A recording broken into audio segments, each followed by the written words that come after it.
sawijining desa pinggiran kutha ana gang cilik sing biyen uripe rame, tentrem lan kebak kerukunan.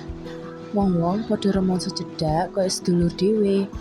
Saben sore, swara guyonan lan ambu masakan saka pawan warga dadi tandha yen desa kuwi sugih kehangatan. Nanging pirang-pirang wulan kepungkur, swasane saya owah. Pembangunan gedhe ing sacedhake desa nggawe akeh wong ora diweruhi mlebu-metu, lan warga dadi luwih ngati-ngati. Lawang omah sing biyen tansah kebuka, saiki luwih kerep ketutup rapat. Rasa percaya marang tangga dhewe saya luntur alon-alon. Wong-wong luwih seneng meneng lan fokus karo urusane dhewe-dhewe. Gang cilik kuwi sing biyen rame, saiki diwarnai swara meneng sing kandel. Kaya ana wong padha nyimpen rasa kuwatir lan curiga ing jerone ati. Kahanan dadi luwih ruwet nalika sawijining esuk sepeda duweke Bima. Bocah sing kondang sumringah lan trengginas ing desa. Kepanggih yen wis ilang ing ngarep omahe. Kabar iki nyebar kanthi cepet. Gugah warga saka rasa menenge. Nanging tinimbang nindakake kekompakan kaya mbiyen, kabar kuwi malah nuwuhake prasangka lan guneman sing ora jelas asal-usule. Sawetara warga miwiti nuduh sawetara tangga sing dinilai beda utawa arang melu penggawean ing desa. Wong sing biyen guyub saiki owah dadi gamung curiga, seneng bisik-bisik lan ora gelem saling dukung kaya mbiyen. Salah sijining wong sing kena imbas yaiku Pak Darma. Salah siji warga sing menanganan luwih seneng dhewekan. Tanpa bukti lan tanpa alasan sing cetha, dheweke dadi sasaran tuduhan warga. Rasa meneng ing kampung dadi saya abot lan nuwuhake ketegangan sing kerep ora katon nanging krasa banget. Saben wong rumangsa dadi polisi kanggo tanggane dhewe, lan desa sing biyen tentrem saya dadi papan sing kebak rasa was-was.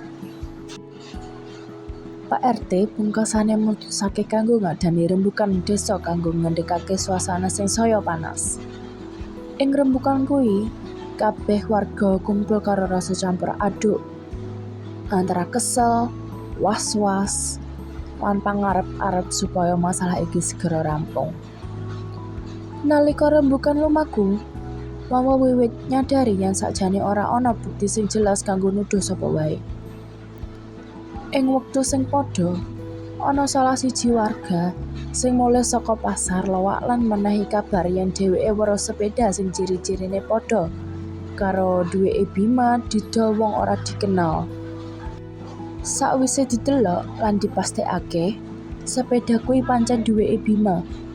Lan jelas yen sing njupuk dudu warga kampung. Kabeh warga iso ambekan lega. Nanging ing wektu sing padha uga krasa isin lan nyesel amarga wis gampang nuduh lan ora bisa njaga kerukunan kaya mbiyen.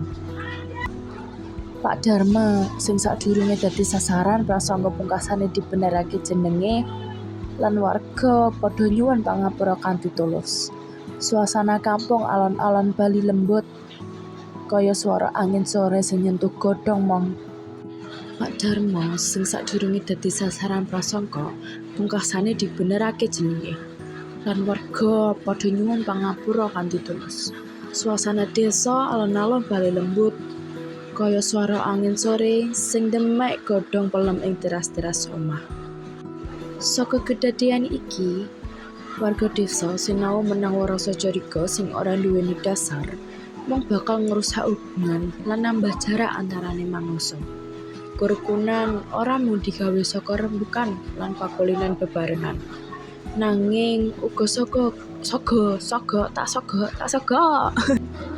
Gang cilik kuwi sing sawetara wektu kebak swara meneng lan rasa curiga, saiki alon-alon bali dadi papan sing anget. Wong-wong wiwit buka lawang omah maneh, nyapa tangga kanthi tulus, lan bangun maneh rasa percaya sing biyen sempet retak. Desa kuwi ora mung bali rukun, nanging uga luwih wicaksana amarga wis sinau saka swara meneng sing tau dadi saksi pecahe pranata sosial ing antarane wong-wonge.